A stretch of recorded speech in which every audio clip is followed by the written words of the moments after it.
අයිබෝන් කියලා සාදරෙන් ආදරෙන් පිළිගන්නවා මිස්ටර් පොලිටිකල් ස්කූල් YouTube නාලිකාවට වීඩියෝ 3ක් ගෙනලා තිනවා බලන්න ලෑස්ති වෙමු channel එක subscribe කරන්න bell icon click කරන්න notification දාගන්න වීඩියෝ වලදී like කරන්න comment කරන්න share කරන්න WhatsApp කරන්න පුළුවන් chip එක නෝන ඕනම කෙනෙක්ට එක ළඟ වීඩියෝ දෙකක් තියෙනවා ඒ දෙකම බලලෙමු මම කියන දේ අදත් වෙනවා හෙටත් වෙනවා අනාගතෙත් කොහොමද ඔබතුමා කියන්නේ අනුර කුමාර දිසානායක අපේ ජනාධිපතිතුමාගේ බලය ඉක්මනටම මම විරු සම්පලයන්ගේ මම එකම දේ ඉල්ලන්නේ මිනිස්සු කලබල නොවේ ගුටි මට පහරවා දෙන්නේ නැතුව අර 2004 මර තිබ්බනේ කොට අපි මට කාලේදී තම දහම් විදියට ආවම එහෙම නොවේ අර මම කතාවල තියෙන සමනේ අපිට බල්ල පුරන්න පුළුවන් බල්ලන්ට පුරන්නේ නැහැ බල්ලෝ අපිට හපන්න පුළුවන් අපි බල්ලෝ හපන්නේ නැහැ සත්තු අපිට විදිහට සත්තුගේ හැසිරෙන්නේ නැහැ ලෝකෙකම තියෙනනේ නියම සිංහල නියම බෞද්ධ නියම ශ්‍රී ලාංකික ජනතාව කවදාකවත් අර වගේ අර නාලාගිරිය අතර පණ ප්‍රාපේ වගේ කලබල වෙලා පිස්සුවට යන්න ගන්න එපා ඒක තමයි මගේ ඉල්ලීම මොකද දැන් ටික ටික ආර්ථික ප්‍රශ්න උපර වෙනවා රට ආර්ථිකයෙන් වැටෙනවා ඊට ජාත්‍යන්තර හේතුන් තමත් එන්න වෙනවා රටේ තියෙන දේවල් තවත් විකුණන්න වෙයිද දන්නේ නැහැ ඒ සබේ තත්ත්වෙ නැති වෙන්න පරිස්සමින් යන්න තියෙන දේවල් පරිස්සමින් භුක්ති විඳින්න කිසිම ජනනායකයෙක්ට පහර දෙන්න කිසි ජනනායකයෙක්ට යම් ගැටලුවකට ලක් කරගන්න එපා මොකද හේතුව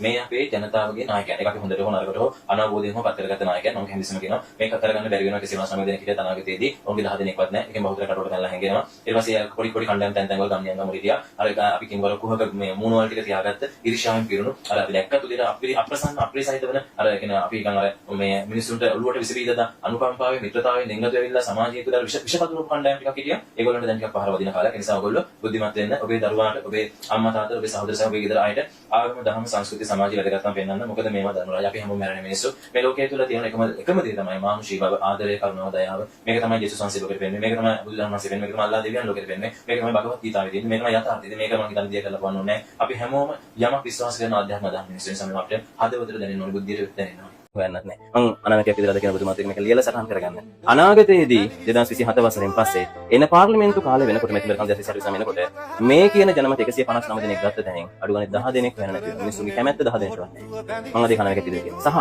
මේ තමයි මම මේකත් මේකම කියන්නම් දැන් මේ පටන් ගන්නවානේ මයි මාසේ ප්‍රාදේශ සභා පළාත් සභා මැතිවරණේ ඉතින් මේ ප්‍රාදේශ සභා පළාත් සභා මෙතෙන් පටන් ගන්න මම මේ නිරු සම්පල්ලිනගේ කියන්නේ අනිවාර්යයෙන්ම කලින් අර රැල්ලකින් ගැලවිලා ගිය තමන්ගේ පක්ෂ වලින් අයින් වුණු අය නැවත ඒ පක්ෂ වල එකතු වෙලා අරුණ පක්ෂ වල තියෙන සමාජිකයන් නායකත්වයෙන් දිනවන නිසා කණ්ඩායම් වෙනස් වෙනවා මිනිස්සු තේරුම් ගන්නවා මේක විහිළුවක් මේක බොරුවක් මේක නිකන් අර ප්‍රතිඵලයක් නැති අත්දැකීම් භාවයක් නැති පරිපාලකයන් විසින් විහිළුව කරලා කරපු කාලයක් ඒක රැවටුණක් වෙනවා තියෙන ඒ නිසා ඔන්න මේ ජීවන වෙනකොට කලින් වල ප්‍රතිශතාත්මක බහුලින් වැඩි වෙලා ප්‍රමාණය වැඩි වෙලා එනවා අපිට එහෙම පොදු ජන එක්සත් කරන කොහොත් සලසලක ඊට පස්සේ වැඩි වෙනවා ඒකට වැඩි වෙන දැන් කොහොත් වැඩි වෙනවා සජිත මහත්මයාට වැඩි වෙනවා ඒ වගේ පක්ෂෙන්න දිලිප් ජයවර්ධන මහත්මයාට වැඩි වෙනවා මේ කණ්ඩායම් වලට වැඩි වෙනවා ඉතින් මේ වෙනකොට තේරෙයි කොතනද මේ ආන්දෝලන පලාසභාවද මේ අග්‍රපාල මැතිවරණය තමයි කරන්නේ. මේ මැතිවරණය මොකද මම කවුද හරියට ජය ගන්න කියලා කියනකොට. ඔව් මට ඒක කියන්න පුළුවන්. මම අර දැන් ඔක දැන් ප්‍රශ්නේ තියෙන්නේ දැන් හැමතිස්සම කියනවා මම ජනමතයට බලපෑම් කරනවා කියලා. ඒ නිසා මම මෙහෙම උත්තරයක් දෙන්න බැරි කමක් නැහැ. මම ජනමතයට බලපෑම් කරනවා කැමතියි. හැබැයි මම මෙහෙම දෙයක් කියනවා.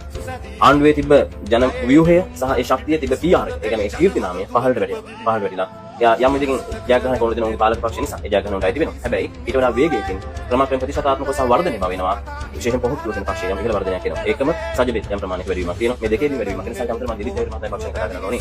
ඒකෙත් ඉහළ වර්ධනයක්. ඒක වෙන කලින් වඩා හොඳ කණ්ඩායමක් එකතු වෙනවා. මේ පක්ෂ තුන ටික ටික ලංකාවේ පාලනය තුළ අනාගතය තුළ ව්‍යුහය සකසමින් වෙනවා. මේක අහනකොට නේද මමත් අනිවාර්යයෙන්ම ඒ කියන්නේ මේක අහන්න දෙයක්වත් නැහැ මම දන්නවා අනිවාර්යෙන් 2029 දී කොහොමත් නාමල් මහත්තයා එනවා මොකද දන්නවද මේ රටේ ප්‍රශ්නත් එක්ක හැබැයි මේ හෙට අනිද්දා හරි මේ 2027 2028 වගේ chance එකක් දෙනවා නම් අනිවාර්යෙන් රනිල් ඇවිල්ලා මේක පොඩ්ඩක් පාලනය කරන්න ඕනේ. රනිල් මහත්තයයි සජිතුයි එකතු වෙලා මේ වැඩේ කරලා 2029 දී අනිවාර්යෙන්ම නාමල් ගේම් එක අතට ගන්නවා. මම හිතන්නේ එහෙම තමයි වැඩේ යන්නේ. යන් අපි වීඩියෝ එකට ගෙන ආපු අවසාන එක බලන්න. මම බාර ගන්නකොට අත් වශයෙන්ම තිබුණු තත්ත්වය තමයි 2005 ට්‍රිලියන 2ක් විතර තමයි ණය තිබුණේ. අපි යුද්ධයක් කරලා සංවර්ධනයක් කරලා අපි ගත්තේ ව්‍යාපෘති වලට ණය. වරාය හදන්න, ගුවන් තොටුපළ හදන්න, අධිවේගී මාර්ග හදන්න, ස්පිරිතාල හදන්න, මහින්දෝදේ විද්‍යාගාර හදන්න. මේ විදිහේ අපි ගත්ත ණය හැම දෙයක්ම යම්කිසි දෙයකට ලාගෙන තියෙනවා. එතකොට මේවා වියදම් කරලා තියෙන ඒ අනුව රට තුල ගිහිල්ලා බැලුවොත් මම මාධ්‍ය බැලුවත් මේ හැම දෙයකටම අපි ගත්ත ණය වලට අපිට පෙන්වන්න පුළුවන් දේවල් තියෙනවා. දැන් අනිත් පැත්තේ අපේ කාලේ අවුරුදු 5යි මම දැන් ට්‍රිලියන 5ක් තමයි ගත්තේ. මේ අපේ කාලේ තුල ඒ කාලේ ඒ මුදල් වලින් තමයි අපි මේ සංවර්ධන සියල්ලම කරේ. අවුරුදු 10ක්. ඒකට මේ ආණ්ඩුව ඇවිල්ලා අවුරුදු 4මාරක් යන ඉස්සෙල්ලා ට්‍රිලියන 6ක් වියදම් කරලා කරපු ව්‍යාපෘතියක් නෑ. ගත්තේ ණය කණ්ඩ මිසක් වෙන දෙයකට නෙමෙයි. පරිභෝජනයට ගත්තා. ඒ මුදල් කොහෙ ගියත් දන්නේ නැහැ. පෙන්වන්න තැනක් නැහැ. ඒකෙන් තමයි ණය වැඩි වුනේ. ඉතින් බොහොම පැහැදිලි අවුරුදු 10කට ගත්ත පහක් තුල ව්‍යාපෘති පෙන්වන්න පුළුවන් නම් අපිට. මෙන්න මේවා කියලා මම හිතන්නේ මේක අපි පැහැදිලිව තියෙනවා. නෝරච්චිලේ බලාගාරය හදන්න ඩොලර් මිලියන 1500ක් අපි අරන් තියෙනවා. හම්බන්තොට වරාය හදන්න ඩොලර් මිලියන 1260යි. මත්තල ගුවන්තොටුපළ හදන්න ඩොලර් මිලියන 209යි. දක්ෂිණ අධිවේගී මාර්ගය හදන්න ඩොලර් මිලියන 740යි. කටුනායක අධිවේගී මාර්ගය හදන්න ඩොලර් මිලියන 292යි. නෙළුම් කුළුණ හදන්න ඩොලර් මිලියන 67යි. ඔක්කොම එකට දැම්මම ඩොලර් බිලියන 4ක්වත් නැහැ බලනකොට. මං හැමදාම කිව්වනේ මහින්ද ගැන. මහින්ද හොරකම් කරා කට්ටිය එහෙම කියනවනේ. හැබැයි මහින්ද වැඩක් කරානේ. මම මුන්ට කියන්නෙත් ඒකයි. උඹලා හොරකම් කරත් කමන්නේ නැහැ. දැන් මේ ගල්ලංගුරු කේස් එක වුණත් උඹලා හොරකම් කරාට උඹලා කීයක් හරි ගත්තනම් කමන්නේ නැහැ. උඹලා ඒ ගත්තනම් වැඩෙත් කරලා පෙන්නපන්. කරන් බිල අඩු කරලා ඒ වැඩ ටික කරලා තව විදුලි බලාගාරයක් හරි හදලා මොකක් හරි කරලා උඹලා තව ගසා කනවා නම් තවත් ගසා කාපන්.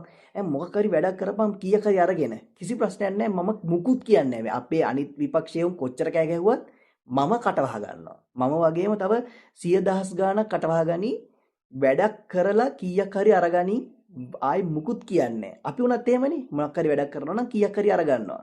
ඉතින් ඒක තමයි සාමාන්‍යයෙන් හැටි මිනිස්සුන්ගේ. උඹලත් කීයක් හරි ගනින් හැබැයි වැඩක් කරපන්. ඔන්න තේරුම් ගනින් මගේ කට වහන්න පුළුවන් උඹලට එතකොට. එක මිනිස්සෙක්ගේ කටක් වැහෙනවා කියන්නේ 10 ගාණක් නේද? සයිලන්ට් වෙනවා. ඒක තේරුම් අරගෙන හරියට වැඩක් කරපන්. එහෙනම් අද වැඩසටහන අවසන් අපි ඊළඟ දවසේ හමු වෙමු. ආයිබෝවන්.